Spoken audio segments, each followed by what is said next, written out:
Hello, எல்லோரும் எப்படி இருக்கீங்க? சூப்பராக இருப்பீங்கன்னு நினைக்கிறேன். ஸோ இன்றைக்கி we are going to see aloo paneer paratha. I think it's one of the most favorite both for the kids and the elders. So for that I'm taking half a kg of paneer first shred பண்ணிக்கலாம் நல்லா.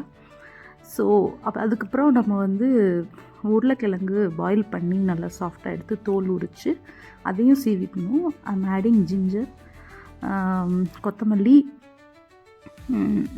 சாப்டு green chillies, அப்புறம் ஆலு, கொஞ்சமாக வெங்காயம், kasuri methi crush பண்ணி நல்லா crush பண்ணி போட்டுக்கோங்க.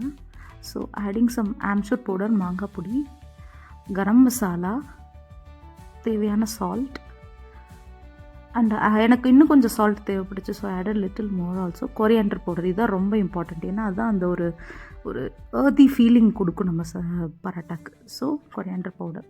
இப்போது மாவு 3 cups ஆஃப் கோதுமை மாவு, ஆட்டா, அப்புறம் ஒரு 1/2 cup ஆஃப் மேதா, இல்லாட்டி 3/4. அப்புறம் ஆயில், அஜ்வைன், கொஞ்சம் அஜ்வைனை நசுக்கி போட்டுக்கணும். அப்புறம் வாட்டர் நான் கொஞ்சம் கொஞ்சமாக சேர்க்குறேன். இது சாஃப்டாக பிசையணும், லைக் போலி பிசைவோம்ல, போலிக்கு ஸ்டஃபிங் வைப்போம்ல அந்த மாதிரி. ஓகே, ஸோ நல்லா ரொம்ப டைம் எடுத்து சாஃப்டாக பார்த்திங்கன்னா அப்படி இழுக்க வரும். கொஞ்சம் ஒரு 10 to 20 minutes leave it for rest.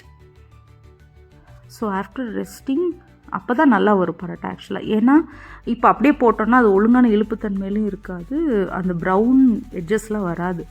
So அதுக்கப்புறம் நல்ல ஒரு பெரிய இது எடுத்துக்கிட்டு எட்ஜஸ்லாம் தின் பண்ணிக்கணும். நடுவில் பார்த்தா கொஞ்சம் மொந்தமாக இருக்கும்.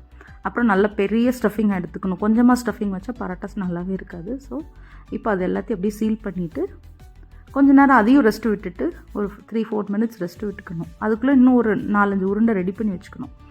அப்புறமா on very hot, piping hot தவாவில் you have to take it and ஒரு சைடு பபிள் வந்த பிறகு டர்ன் இட் ஆன். அப்புறம் add some ghee or butter both sides. நல்லா சூப்பராக ப்ரௌனிஷ் ஆகும், பூரி மாதிரி பஃப்அப் ஆகும் ஆக்சுவலி. ஸோ சூப்பராக பஃப்அப் ஆன பிறகு இந்த மாதிரி நல்லா ப்ரௌனிஷாக ஆகணும் எல்லா இடமும்.